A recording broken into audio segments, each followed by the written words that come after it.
तो सप्ताह में 7 दिन होते हैं जिन्हें हम बार कहते हैं।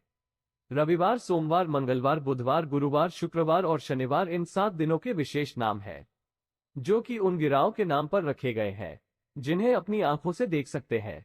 हर बार का संबंध किसी न किसी देवता की उपासना से जुड़ा हुआ है। जिस देवता का बार होता है उस दिन उस देवता की शक्ति अधिक सक्रिय होती है, और यदि हम उस देवता से संबंधित नियमों का पालन करते हैं तो हमारे जीवन पर इसका गहरा प्रभाव पड़ता है। इसीलिए हमें ये जानना जरूरी है कि किस दिन किस देवता की उपासना की जानी चाहिए, कौन से काम करने चाहिए और कौन नहीं। लेकिन आज हम सप्ताह के पहले दिन यानी सोमवार की बात करेंगे कि व्रत आदि में क्या करना चाहिए और कौन से भगवान का व्रत रखना चाहिए, क्या खाना चाहिए, किस रंग के कपड़े पहनना चाहिए, शोभा कितने बजे उठना चाहिए इत्यादि आदि के बारे में बात करेंगे, जिससे कि हम सभी नियमों का पालन करते हुए अपने दिन की शुरुआत से लेकर रात तक अपने इस दिन को शुभ बना सकते हैं। तो चलिए जान लेते हैं सोमवार के दिन क्या करना चाहिए। दोस्तों, अगर आप अपने जीवन में कुछ सीखना चाहते हैं तो हमारे चैनल को सब्सक्राइब कर लीजिए और इस बेल आइकन को जरूर प्रेस करें। कमेंट बॉक्स में लिखे ओम नमः शिवाय। दोस्तों, सबसे पहले बात, सप्ताह का पहला दिन यानी कि सोमवार भगवान शिव की आराधना का दिन माना जाता है। वैसे इस दिन का अधिपति सोम यानी कि चंद्र भी है, इसीलिए इसका नाम सोमवार रखा गया है। इसीलिए सोमवार के दिन भगवान शिव और चंद्रमा दोनों की ही आराधना की जाती है और व्रत रखा जाता है। सोमवार को शिव जी के लिए रखे जाने वाले व्रत शीघ्र ही फलदायी होते हैं। इसीलिए शिव जी के भक्त इस दिन अपने किसी इच्छा की पूर्ति के लिए तथा सुख, समृद्धि और शांति के लिए सोमवार का व्रत अवश्य रखें। वैवाहिक जीवन सुखमय हो तथा अच्छा जीवन साथी मिले, इस कामना के साथ कुंवारी लड़कियां विशेष रूप से सोमवार का व्रत रखती है। दोस्तों, दूसरी बात, ज्योतिष शास्त्र में सोमवार के दिन को विशेष रूप से भगवान शिव और चंद्रमा से जोड़कर देखा जाता है। इसीलिए इस दिन वे सभी काम करने चाहिए जो कि भगवान शिव को प्रिय है। भगवान शिव के मंदिर में जाकर गंगा जल अर्पण करना चाहिए और भगवान शिव को विशेष रूप से प्रिय बेलपत्र को जरूर चलाना चाहिए। शिव जी को चंदन का लेप भी लगाना चाहिए और आटे की पंजीरी का भोग लगाना चाहिए। रात्रि में चंद्रमा को अर्घ्य भी अवश्य देना चाहिए। इससे जीवन में सुख, समृद्धि और धन की प्राप्ति होती है। दोस्तों, तीसरी बात, भगवान शिव को सफेद वस्तु एक अत्यंत प्रिय है। इसीलिए सोमवार के दिन सफेद चीजें जैसे कि दूध, दही, सफेद फूल इत्यादि को विशेष रूप से भगवान शिव को अर्पित करना चाहिए और शिव जी को सफेद चीजों का ही भोग लगाकर आप सफेद वस्तु ही ग्रहण करें। इससे आप पर शिव जी की कृपा अवश्य बरसेगी। इसी के साथ ही सोमवार के दिन सफेद रंग के वस्त्र धारण करना चाहिए, अत्यंत शुभ माना गया है। दोस्तों, चौथी बात, वास्तुशास्त्र के अनुसार सोमवार को किसी आवश्यक काम के लिए घर से बाहर जाने से पहले आईना जरूर देख लें। आपके काम बिना किसी रुकावट के आश्चर्यजनक पूरे हो जाएंगे और आपको यश भी मिलेगा। दोस्तों, ये काम है जो हमें सोमवार के दिन करने चाहिए, लेकिन कुछ काम ऐसे भी हैं जो हमें सोमवार के दिन कभी नहीं करने चाहिए। पहली बात, सोमवार के दिन काले रंग के कपड़े पहनकर शिव जी के मंदिर में भूलकर भी न जाए। व्रत आदि में भी काले रंग के कपड़े कभी न पहने। महिलाओं को सोमवार के दिन बाल नहीं धोने चाहिए, इससे परिवार पर गहरा असर पड़ता है।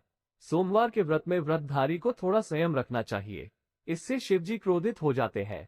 सोमवार के व्रत में व्रतधारी को फलों में नाशपाती का सेवन नहीं करना चाहिए, शुभ नहीं माना जाता। दूसरी बात, सोमवार के दिन मांस का सेवन करना वर्जित है। इसके विपरीत शिव जी का व्रत रखना चाहिए या फिर शुद्ध सात्विक आहार, दूध, दही, फल इत्यादि का सेवन करना चाहिए। दोस्तों, तीसरी बात, सोमवार के दिन किसी का अपमान न करें और बुरे अपशब्द न निकाले, इससे जीवा पर बैठी मां सरस्वती का अपमान होता है और ऐसा बुरा व्यवहार सोमवार के व्रत में तो कतई न करें, व्रत टूट जाता है। दोस्तों, चौथी बात, शिव जी की पूजा के साथ ही नंदी महाराज की पूजा भी जरूरी है। शिव पशु प्रेमी है, इसीलिए सोमवार को 4 पैर वाले पशु का अर्थात गाय माता की विशेष रूप से पूजा करनी चाहिए। सोमवार के दिन गाय माता को कुछ न कुछ जरूर खिलाना चाहिए, इससे व्रत पूरा माना जाता है। साथ ही साथ नंदी महाराज बैल का अपमान या उनके साथ गलत व्यवहार न करें। दोस्तों, पांचवी बात, पूजा करते समय ध्यान रखें कि भगवान शिव को केतकी का फूल, कुमकुम, तुलसी के पत्ते, कटे फटे बेलपत्र या खंडित चावल भूलकर भी न चढ़ाएं और शंख से में जल अर्पण न करें। तो दोस्तों, सोमवार के दिन इस दिन शिव और चंद्रमा की आराधना करें, व्रत करें, शिव मंदिर में जाएं, साफ मन से दिन में कई बार ओम नमः शिवाय का जाप जरूर करें। भगवान भोलेनाथ आप पर अवश्य प्रसन्न होंगे और आपकी हर मनोकामना पूर्ण करेंगे। दोस्त, खासकर सोमवार के दिन शिव की पूजा के बाद भोग लगाकर गाय को कुछ न कुछ सफेद थी जरूर खिलानी चाहिए, जैसे बर्फी, चावल, सफेद लड्डू वगैरह जरूर खिलाएं। इसके कई पुण्य व्यक्ति को प्राप्त होते हैं और सोमवार का व्रत संपूर्ण सफल हो जाता है। मंगलवार को गाय को रोटी के साथ बेसन के लड्डू खिलाने से संपूर्ण लाभ होता है। इससे व्यक्ति का मंगल शांत हो जाता है। और वहीं बुधवार को हरा चारा यानी कि दुर्वा घास खिलाने से बुध ग्रह शांत हो जाता है। इससे भगवान गणेश प्रसन्न होते हैं। ऐसे में गुरुवार को जब भी आप गाय को रोटी खिलाते हैं तो थोड़ी सी आप हल्दी मिलाकर रोटी बनाएं और गाय को रोटी खिला दें। इससे भी बहुत ही पुण्य लाभ होता है।